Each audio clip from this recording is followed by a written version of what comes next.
Mga motorista dismayado sa panibagong taas singil sa mga produktong petrolyo. Production cut ng mga bansang Saudi Arabia at Russia dahilan ng taas presyo ayon sa DOE. Alamin yan sa report ni Hazel Alviar.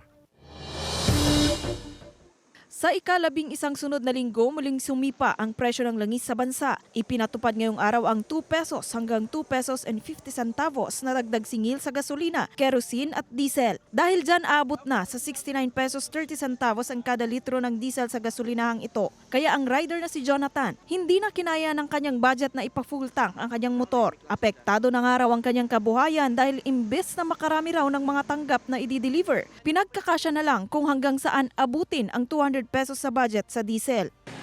Sarili naming kwan ang ginagamit. Tapos, halimbawa malayo yung area namin ay maapektuhan. Sa halip ng budget namin ay 150 or 200, nagiging mas malaki lalo na po pag nag-area.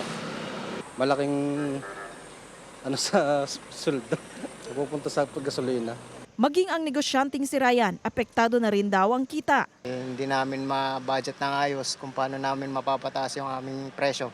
Dahil syempre hindi naman natin masasabi dahil yan kaya ang gasolina kailangan namin yan . Ayon sa Oil Industry Management Bureau ng Department of Energy, maaring magtuloy-tuloy ang pagtaas ng presyo hanggang Disyembre itong taon dahil pa rin sa voluntary production cut ng mga bansang Russia at Saudi Arabia at idagdag pa raw ang supply disruption sa Libya na naapektuhan ng bagyo kung saan 4 na oil firm ang nag-shutdown. With that, parang mas naging tight yung supply out ng buong mundo. So kung tataas ang demand and then may kakulangan o may tight ng supply, talagang pumapataas ang presyo. Dahil sa walang humpay na pagsipa sa presyo ng langis, nagkaroon ng pagpupulong kahapon ang House Committee on Energy kasama ang Department of Energy at ilang representatives ng oil companies. Dito tinalakay ang posibilidad na pagrekomenda ng pansamantalang pagtanggal sa oil excise tax hanggang Disyembre. Kasama si Kel Ravaca, Hazel Alviar, Balitang Southern, Tagalog.